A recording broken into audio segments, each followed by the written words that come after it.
আজকের আমরা পাথরঘাটা থানার এজাহার 10/26 মামলার আসামি সকল 13 জন আসামি আজকে স্বেচ্ছা আত্মসমর্পণ করছি। আমাদেরকে লানেট কোর্ট আগামী ধার্য তারিখ পর্যন্ত 100 টাকা বন্ডে জামিন দিচ্ছেন এবং আমাদের মাওলানা বজলুর রহমান সাহেব হাজতি আসামি তাকেও লানেট কোর্ট 100 টাকা বন্ডে আগামী ধার্য তারিখ পর্যন্ত জামিন মঞ্জুর করছেন।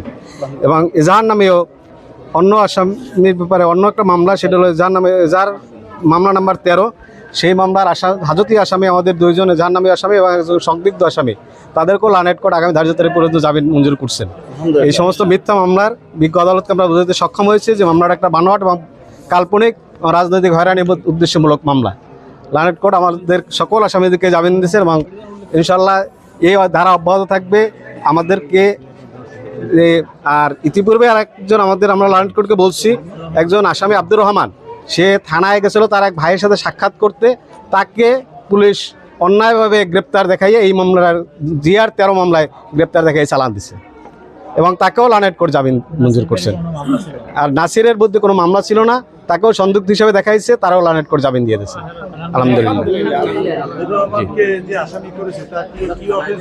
কোনো অফেন্স নাই, তার সন্দিগ্ধ হিসেবে দেখাইছে, তার মধ্যে কোনো এলিগেশন নাই, বাদীর কোনো এলিগেশন নাই এবং ওই মামলার বাদী নিজে বলছে কে কাকে মারধর করছে তা সে নিজে জানে, কোনো আসামি সে চেনে না। উদ্দেশ্য প্রণোদিতমূলক রাজনৈতিক হয়রানিমূলক মামলা। যে মারামারিটা হলো সেটা আসলে নিরপরাধ মানুষদেরকে আমাদেরকে অন্যায়ভাবে খলিফাহাটে সন্ধ্যার সময় মারামারি হয়েছে, কিন্তু আমাদের বাড়ি তো খলিফারহাট না, বজলু বাড়ি তো খলিফারহাট না, জাহাঙ্গীর বাড়ি খলিফারহাট না। এখানে যারা আমরা আছি অন্যায়ভাবে আমাদেরকে মামলায় দেওয়া হয়েছে। আমরা এই জন্য একটা ষড়যন্ত্র এখানে চলছে যাতে করে আগামী 12ই ফেব্রুয়ারির নির্বাচনকে বানচাল করার জন্য মূলত এই কাণ্ডটা ঘটানো হয়েছে। আমরা আজকে বিজ্ঞ আদালত এর প্রতি আমরা তাদেরকে কৃতজ্ঞ জানাই যে তিনি আমাদেরকে এই আইনের যে ধারা রয়েছে এখান থেকে তিনি আমাদেরকে জামিন দিয়েছেন এবং ধার্য তারিখের পর্যন্ত যে জামিন দিয়েছেন এই জন্য আমরা তার প্রতি কৃতজ্ঞতা রাখছি এবং আদালত ন্যায় বিচার করেছে এটা আমরা মনে করি। এবং কিন্তু এখানে একটা পক্ষপাত রয়েছে যে আমরা যে তারা যে ধারাগুলো দিয়েছে এবং আমরা একই মামলায় আমাদের যে ভাইরা এখন বরিশাল হসপিটালে রয়েছে তাদের ধারাগুলো সেইভাবে দেওয়া হয়নি। নিশ্চয়ই এখানে থানার ভারপ্রাপ্ত কর্মকর্তা এবং থানার উৎসাহী কিছু অফিসার তারা তাদের মর্জি মতো এই ধারাগুলো বসাই দিয়েছে। আমরা এটার এজন্য মানে আশঙ্কা করছি যে আগামী জাতীয় নির্বাচনকে বানচাল করার জন্য তারা এই ধরনের ঘৃণ উদ্দেশ্য হাসিল করার জন্য তারা এই কাজটা করে যাচ্ছে।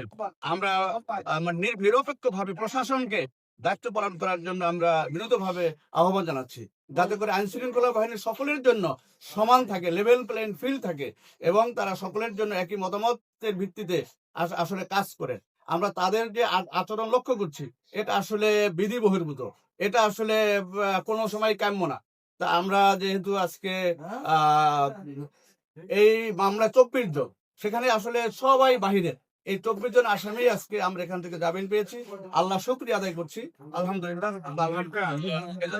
ধন্যবাদ জানাই এবং সবাইকে ধন্যবাদ জানাই। আমাদের সাংবাদিক ভাইয়েরা আপনাদের বলবে। ও আচ্ছা, আমাদের এই জাহাঙ্গীর নামে একজন এসআই এই আব্দুর রহমান আমাদের একটা ছাত্র, ছোট্ট একটা ছাত্র, সে তার ভাইকে দেখতে গেছে, সেখান থেকে ডেকে নিয়ে অ্যারেস্ট করা হয়েছে। তো এই জাহাঙ্গীর এসআই কে এরপরে তাকে ডেকে নিয়ে তাকে মামলা দেওয়া হয়েছে, সেই মামলাটা পরে করা হয়েছে। তো এ কি অবস্থা? যদি থানার পুলিশ রক্ষক যদি ভক্ষক হয় তাহলে এটা কি হবে? যারা আইনে আছে তারা যদি বেআইনি কাজ করে তাহলে আমরা সব কোথায় যাব? আমরা আপনাদেরকে এটা দেখার জন্য বলছি, সমাজের মানুষের কাছে দিলাম এবং আগামী দিনে জনগণ 12ই ফেব্রুয়ারি ব্যালটের মাধ্যমে এই মিথ্যার এই অপকর্মের তারা বিচার করবেন।